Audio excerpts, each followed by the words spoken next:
I can't believe I'm the one writing this. But here I am. To keep things confidential, I'll speak in general terms and use fake names. Let's call my husband Deegan and me Jenny. We're both in our 20s and have been married for over 2 years. We crossed paths unexpectedly in public, started chatting, exchanged contact info, and the rest, as they say, is history. It felt like love at first sight, at least for me. We dated for 6 months and then lived together for a year before tying the knot. Due to my parents' insistence, we had a large wedding. They covered all the expenses except for the bar tab and our honeymoon, which Deegan's parents paid for. My parents adore Deegan, and his parents have a deep affection for me. Our marriage has been fantastic, and I wouldn't change a thing. Deegan treats me exceptionally well, and I do the same for him. It's just our natural way of expressing love. Now, you might wonder, what's the issue here? Well, the problem is that I cheated on Deegan with a colleague from work 2 months ago, and now I'm burdened with guilt. Whenever Deegan does something kind for me, I feel terrible inside. I'm overwhelmed with guilt and a sense of not deserving his kindness. In an attempt to make amends for my betrayal, I've been exceptionally attentive to him since we returned from our trip. While we've always been naturally affectionate with each other, I'm taking it to another level. My dad even playfully teases us, suggesting we get a room because we're constantly engaged in some form of public display of affection. Like I mentioned earlier, I won't delve into details, but I want to clarify how things unfolded with my coworker.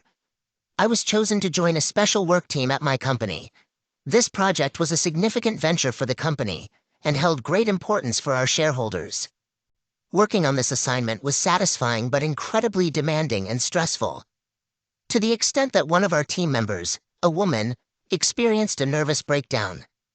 Most of our work on the project was done remotely, but we did have 3 in-person team meetings along the way.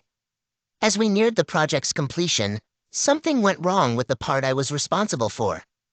This required me to spend a week at one of our regional offices to fix the issue. Initially, 3 of us were scheduled to go, but at the last minute, the woman I mentioned, who had the nervous breakdown, had to cancel for obvious reasons. This left me and another coworker, whom I'll call Percy, to tackle the problem and ensure the project met its deadline. We were on a tight schedule and worked continuously from 7 a.m. to well past 10 p.m. for the first 2 nights, spending every available moment together.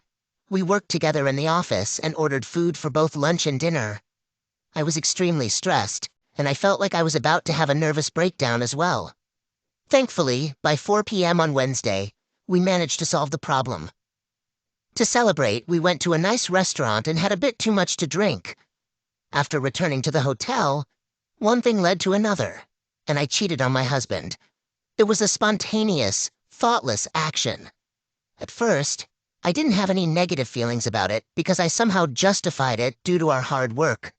So, the next night, Percy and I repeated what we did the night before. However, after being together on Thursday, the harsh reality of our actions hit me, and then Percy. We quickly regretted what we had done. Percy knew I was happily married, and I knew he was engaged to be married. We decided right then and there to forget about it as if it never happened. We were also worried that if news of this affair ever got out within our company, it could damage our reputations and potentially jeopardize our jobs, since it occurred during a company-paid business trip. We went our separate ways that night and agreed not to speak or communicate unless absolutely necessary. It wouldn't be too difficult since the project we worked on was a unique situation, and we lived on opposite sides of the country, making it unlikely for us to cross paths again. We ended things that night, or so I thought. On the flight back home, I felt fine at first, but then I started feeling anxious when I thought about meeting Deegan at the airport. I managed to hold myself together until I reached the pickup area and saw him waiting there, wearing a big smile. As soon as I laid eyes on him, I burst into tears, and we hugged and kissed each other repeatedly, holding on tightly. We were locked in that embrace for so long that an airport police officer approached us, tapping on the window and signaling us to clear the pickup lane. Deegan asked me what was wrong, and I explained that I had been under immense stress and missed him so much that I couldn't help but break down when I saw him. He understood, And that night we shared a beautiful and passionate night together. Since I returned from the trip, I've been taking extra care of him. He's enjoying the attention and deserves it. But inside, I'm suffering.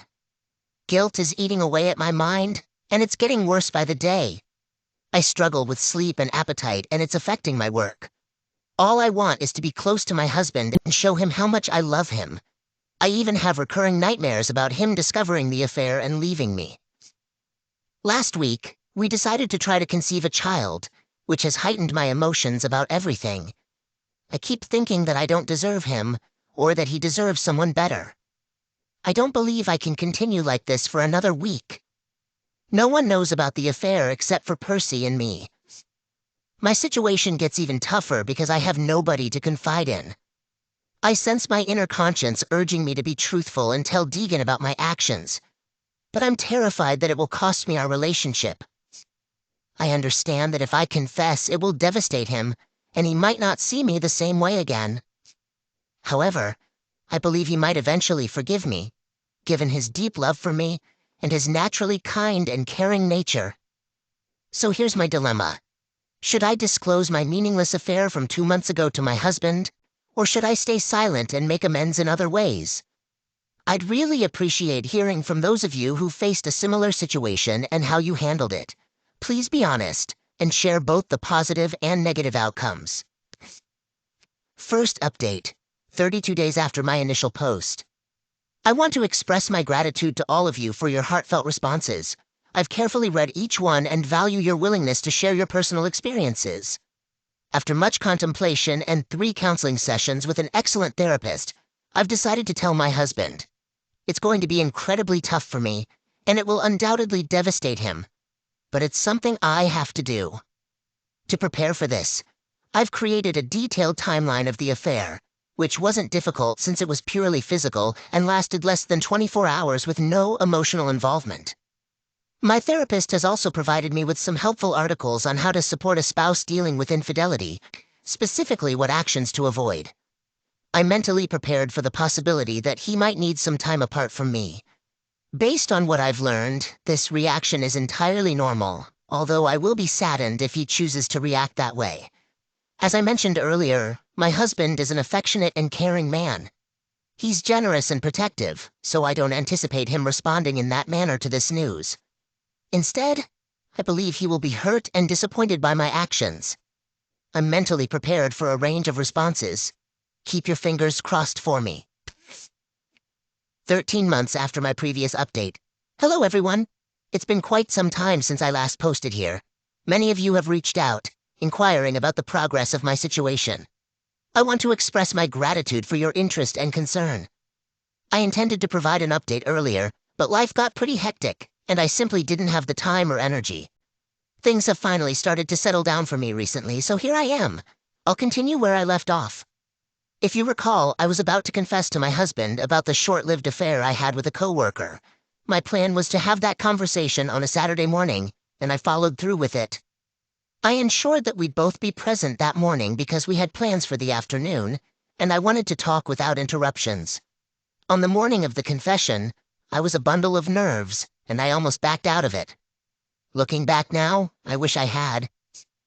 I prepared Deegan's favorite breakfast, and after we ate, I disclosed the affair to him. He listened attentively as I spoke, without uttering a word. When I finished, he gazed at me as if he were peering right through me. Then, he excused himself and retreated to the office, closing the door behind him. I approached the door and attempted to turn the handle, but it was locked. I spoke to him through the door, reiterating how sorry I was and expressing my love for him. I informed him that I'd be waiting in the living room when he was ready to talk. Based on what I had read in articles, it suggested that those who have strayed should give the betrayed partner plenty of space. So that's precisely what I did. After a few minutes, I thought I heard him talking to someone, so I quietly went back to the door to see if I could make out the conversation. Unfortunately, I couldn't, so I returned to the living room. Then, I received a call from my mom, which I let go to voicemail because I didn't have the time to talk to her. About 10 minutes later, there was a knock at the door. When I looked out, I saw my parents standing there, I opened the door and was about to suggest they come back later because Deegan and I were in the middle of a private discussion. However, my mom mentioned that Deegan had called them and confessed everything. I couldn't believe it and was left speechless. My dad asked if it was true, and I asked, "True about what?" My dad inquired, "Did you have an affair with one of your coworkers?" I admitted to it and started crying. My mom asked how I could do such a thing. Before I could respond, Deegan emerged from the office and began conversing with my parents, completely ignoring me and referring to me in the third person. He requested that my dad take me away from there as he wasn't in a good state of mind. I continued to try to communicate with him, but he kept ignoring me, focusing solely on my parents as though I were invisible. Desperate for his attention, I approached him and hugged him. Though he didn't push me away, he didn't hug me back either. After I let go of him, he returned to the office and locked the door. My parents began asking me questions about the affair, which upset me, and I ran into the bedroom. My mom followed me in, and we had a conversation for a while, and then she helped me pack a few things.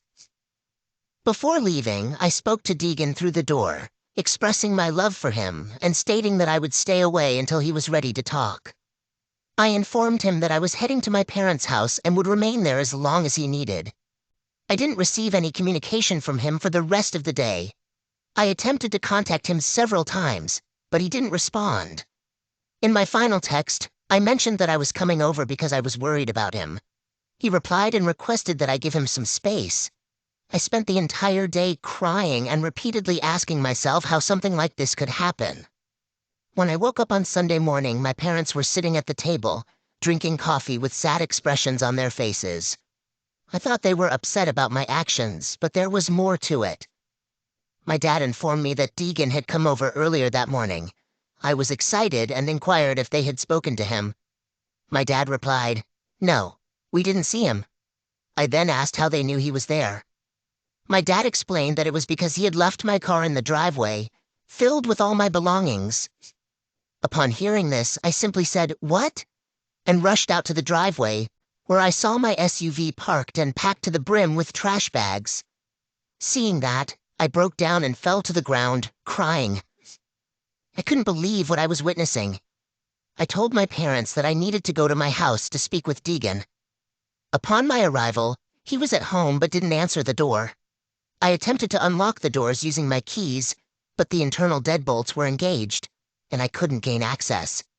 My next thought was to enter through the garage, but when I checked my visor, I realized Deegan had taken the remote. My idea was to enter through the garage keypad, but he had changed the code, effectively locking me out of my own house. Given the early hour on a Sunday morning, I didn't want to disturb the neighbors, so I started texting him. Initially, I was polite, but when he didn't respond, I sent a text expressing that it was my place too, and he couldn't just lock me out. His response was simply, "Sue me." I couldn't believe that the man I had once loved deeply and who had been kind and caring was treating me this way. I knew I deserved consequences, but not like this. At the very least, I expected him to be civil and not behave like someone irrational. Ultimately, I returned to my parents' house, locked myself in my old room, and spent most of the day in tears, utterly bewildered by the events of the past 24 hours. Throughout the day, I continued my attempts to contact Deegan, but he remained unresponsive. On Monday morning, I contacted my boss and requested 3 days off to address the situation. I returned to the house on Monday morning and managed to gain entry. Deegan was not there, and when I entered our bedroom, I noticed that all of his clothes were gone. It was when I entered the office that I saw something that shattered me. I discovered our wedding album cover beside the shredder, and Deegan had removed all the pictures and shredded them.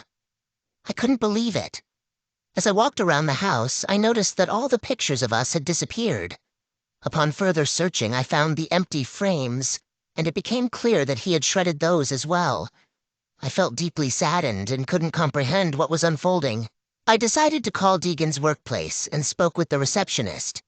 I inquired if I could speak with him, and she informed me that he wouldn't be in the office for the remainder of the week, as he had taken the week off.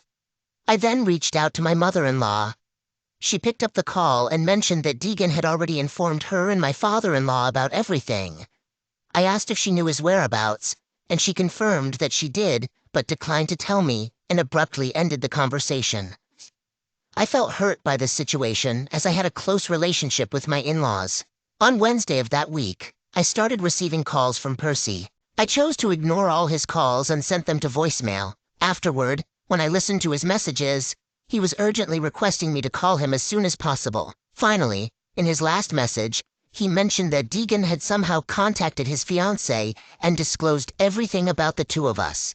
Upon hearing this, I called Percy, and he was angry. He reminded me that we had promised not to disclose anything to anyone. I acknowledged this and admitted that I should have informed him before speaking to my husband, but I hadn't anticipated his reaction. Percy then revealed that he had told his fiancée that my husband was lying and that nothing had occurred. He informed me that she intended to call me, and he insisted that I tell her the same story. I informed him that I couldn't comply with that request, and he began pleading with me. Once I reiterated my refusal to lie, he started verbally attacking me, using hurtful words and insults. He wouldn't stop, so I decided to end the call by hanging up on him and blocking his number. Shortly after, I received a call from his fiancée, and I disclosed everything to her. She remained silent as I recounted the events, and when I finished, she abruptly hung up. However, the ordeal didn't conclude there. When I returned to work the next day, I was summoned to the office of the HR director, who happened to be a friend of mine. Initially, I didn't suspect anything amiss, but upon arriving, I noticed the HR manager and the director of security were also present. I had a feeling I might be in trouble. They asked me to take a seat and mentioned that they had some questions for me. They informed me that they had been contacted by someone alleging that Percy and I had engaged in an affair during company time and had utilized company resources. My heart sank, and I started to cry. I then proceeded to confess what had occurred, but clarified that nothing had happened during official work hours. The HR director explained that when salaried employees travel for business, the entire trip is considered work time. She went on to clarify that the hotel room is regarded as a company resource since it was paid for by the company. They proceeded to inquire about the second night when Percy and I were together. They asked if I had dinner with Percy that evening, and I reluctantly admitted that I had. They followed up by asking if I had consumed wine, to which I replied affirmatively, disclosing that I had 2 glasses. Next, they inquired if I had bought the wine, and I responded that I hadn't. Percy had made the purchase. The HR director pointed out that this violated company policy because employees are not allowed to use another employee's card for food or drinks.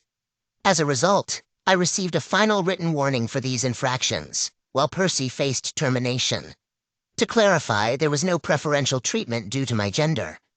Percy would have faced the same consequences if those were the only issues. But unfortunately for him, there was more to his situation. Percy got terminated because he extended his stay by an extra day without a legitimate business reason and charged the entire expense, including the flight change fee, hotel stay, and all his meals, which included the 2 bottles of wine. He extended his stay solely to be with me the following evening. I feel deeply remorseful about what happened to Percy. He was an outstanding employee with a promising future. But now he's unemployed, and his fiancée left him, all because of my actions. As for me, any aspirations of getting a promotion in the aftermath of this incident seem unlikely. To add to the turmoil, the following Monday at work, Deegan had divorce papers served to me at the reception desk. The receptionist called to inform me that there was a delivery up front. As I arrived there, a man was waiting with a box of flowers. I hoped they were a gift from Deegan, and indeed they were. However, after I signed for the package, the man handed me the flowers and then delivered the divorce papers, stating, "Mrs. Jenny, you have officially been served with divorce papers." My world fell apart at that moment, and I couldn't hold back my tears. I had to leave the office and decided to take the rest of the week off. Over the next 7 months, I made every effort to salvage my marriage, but Deegan refused to engage with me at all. In fact, he hasn't uttered a single word to me since I confessed. Our divorce has now been finalized, but I'm still struggling emotionally. I cherish and miss the kind man he used to be before my affair, but I understand that person no longer exists. I acknowledge that I deserve to face consequences for my actions, but I never anticipated Deegan's reaction. I knew there was a slim chance that my confession could end our relationship, but I believed that likelihood was exceedingly rare. I want to conclude with a message from my husband. Babe, if you ever come across this, I want you to know that I am genuinely sorry and will love you eternally. All right, that was a fun story. Now let's move on to another exciting one. Stay tuned and let's dive in. I'm 36 years old and my wife is 38. We first crossed paths when I was in my 3rd year of college, and she was in her 4th. Since that day, we've been together. After dating for 3 years, we made the decision to move in together. Then, after 3 more years, we tied the knot. 2 years after that, our happiness grew when my wife became pregnant, and we welcomed our daughter into the world. Like any typical family, we had our fair share of domestic disagreements, but we always managed to reconcile swiftly, sometimes even in the middle of an argument. In general, we were a traditional family. Once I completed my education, I embarked on my career journey, working hard to climb the corporate ladder. Eventually, I earned enough to afford a spacious 4-room apartment. We invested significantly in renovating it and happily settled into our new home. My wife, after her maternity leave, resumed her career, which went quite smoothly. She secured a good position and started earning a decent income. With our combined earnings, we achieved financial prosperity. Over time, we acquired everything we needed, including a new apartment for our growing daughter, luxurious cars, and all the comforts one could desire. Life felt abundant. I held deep love for my wife and remained faithful to her throughout our marriage. I wasn't a heavy drinker, but occasionally I'd enjoy a glass of wine with dinner. I recently gave up smoking.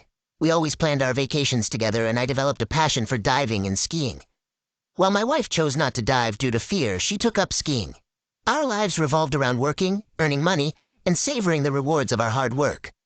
My wife's job was related to international business, often involving meetings with colleagues from abroad for negotiations.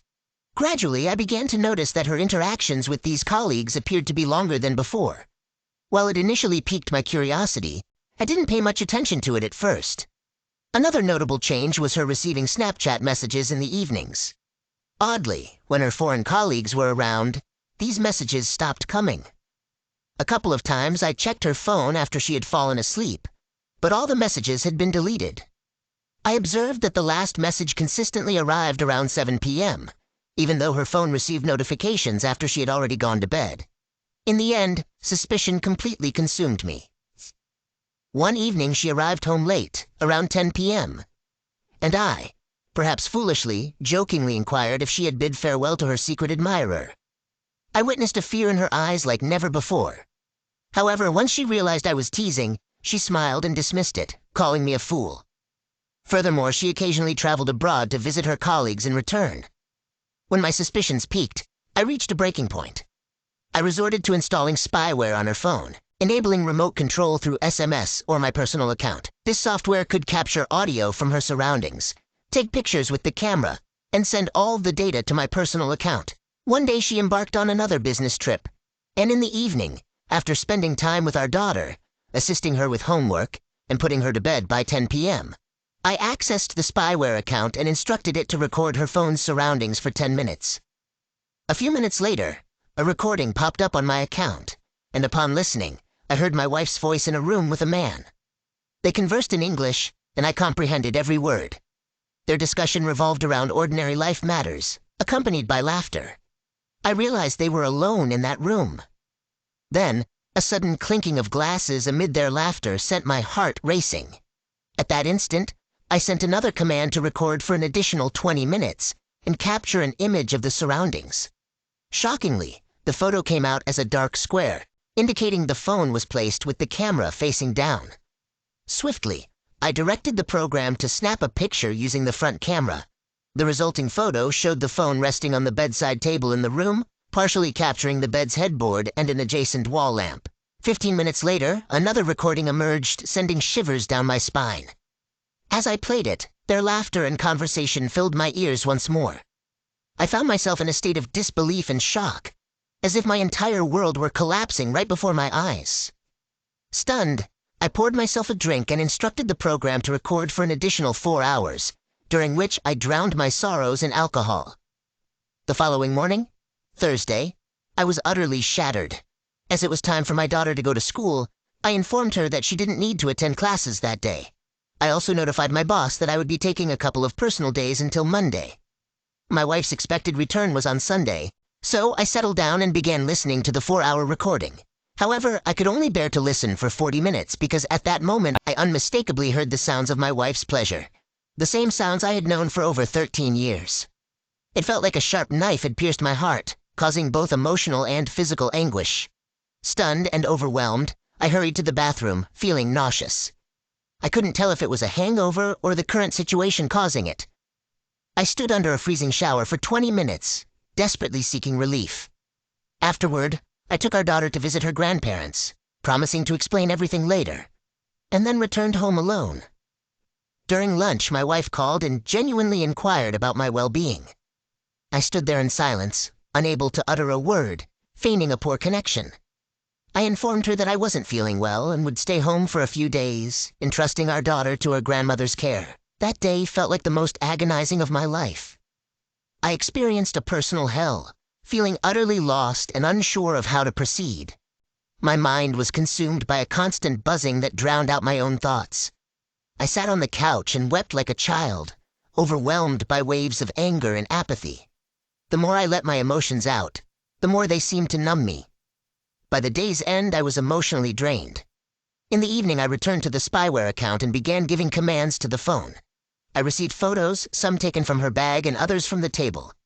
There were recordings of her performances in restaurants with numerous voices, presumably her colleagues. Then, as the evening progressed, I stumbled upon something different. The phone was once again on the bedside table, capturing her voice along with someone else's. However, this time there were no intimate sounds. Unable to endure it any longer, I called her. After 4 rings, she answered, noticeably panting. I inquired about her heavy breathing, and she explained that the hotel elevator had broken down, forcing her to climb the stairs to her room. We talked for a while, and I did my best to maintain a calm and steady voice. Eventually, I mentioned that I was going to bed, wished her good night, hung up, and swiftly sent a command to the spy program, requesting a rapid series of pictures using the front camera. Her mistake occurred right then. After our call, she placed the phone not on the bedside table but on the bed beside her. As a result, the front-facing camera started capturing slightly tilted but candid photos. These images revealed her sitting astride someone else with her head thrown back.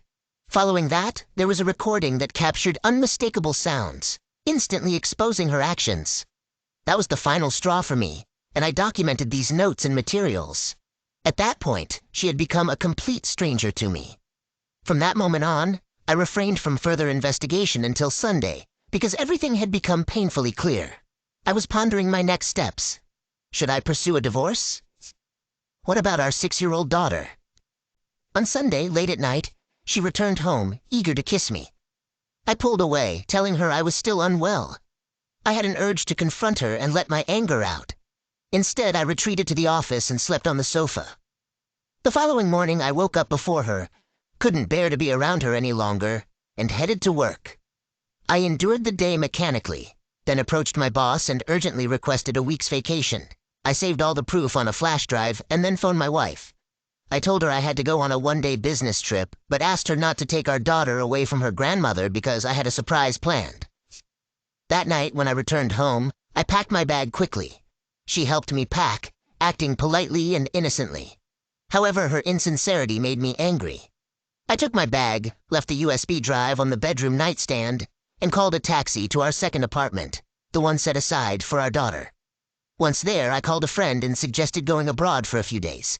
He agreed, and we hastily booked tickets for an early morning flight to Munich. It was in Munich that I confessed everything to him. We explored the city, socialized with other women, and to be honest, I no longer had any feelings for my wife. I ignored her calls and only messaged her to insert the USB drive into my laptop. After about 30 minutes, my phone started ringing non-stop, and I received numerous messages. But I didn't care anymore, so I turned off my phone.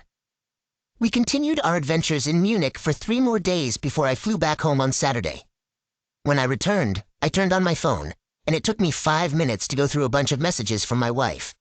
However, I chose not to read them because I was afraid of getting confused before going into the apartment. When I entered, it was oddly quiet inside.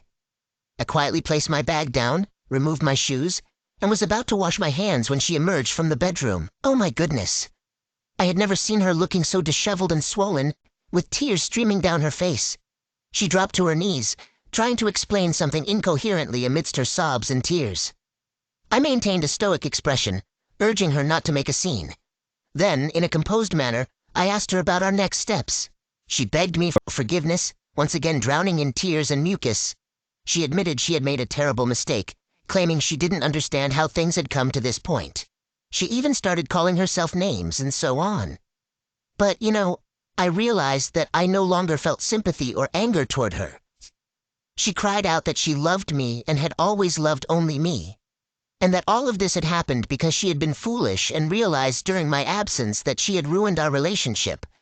But, as they say, revenge is best served cold. I told her that we were no longer husband and wife, just mom and dad for our daughter. We would pretend everything was okay between us, but I would live my life, and she could live hers.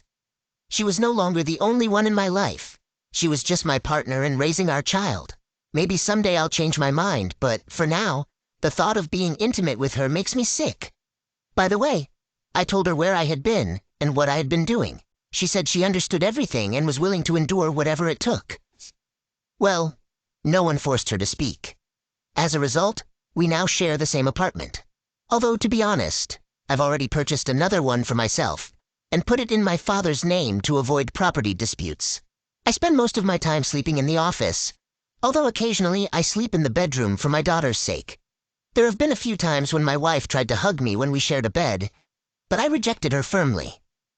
It's been 3 months since we were intimate. She hasn't confided in her parents. Only her father knows about my situation. We agreed to take a family vacation once a year for a week, but now we'd have separate beds. I often hang out with friends and have made new acquaintances, including some attractive women. Sometimes I wonder when she'll reach a breaking point and leave or file for divorce, but she hasn't yet. I frequently catch her staring at me like a scared cat. But honestly, I don't care. Even though I see her making efforts, I find satisfaction in her pain. Recently, I provocatively placed a pack of rubbers on my office desk to taunt her. Despite her reaction, she entered the office to say something, noticed the rubbers on the table, and hurried out, probably in tears. She still goes to work, but she doesn't stay late anymore. Although I don't really keep tabs on her. At some point, she tried to explain to me that she had severed all non-business ties with another man. It seems she'll still need to communicate with him for work-related matters, but she swears she doesn't approach him now. By the way, that guy also has a family. I told her that her relationships with sexual partners are none of my concern, and she's free to do as she pleases. She doesn't need to inform me about her intimate encounters. I also stay out late sometimes now, leaving when my daughter goes to bed on Friday nights, for example. Naturally, I don't hold back when it comes to my desires. If I want sex, it happens. In the morning, I go to the office to sleep, or to the bedroom if she's not there anymore. There haven't been any changes in our daily routine at home. I continue to do the grocery shopping, and I enjoy cooking. We still have a housekeeper for cleaning, so that aspect remains the same. I've been covering the rent for the apartment, and I still am. I'm not concerned about how or if she's spending her money. Our communication is limited to our daughter or her parents when they visit, although I have a feeling that if I were to tell my mother-in-law, she might confront her right in front of me. I have a good relationship with my mother-in-law. She's a smart woman who values family strongly. This is probably one reason why my wife doesn't want to leave. It seems like she's afraid of her mom because she knows her mother would ask, "What's going on?" And I won't lie. In general, I tease my wife as much as I can, and I find enjoyment in it. Yes, maybe I've become somewhat of a monster now, but she's the one who brought this out in me. And you know what surprises me? Her persistence and patience. It's like a challenge to me. I wonder how much more she can endure. And please don't start with the whole, "She's the mother of your child,"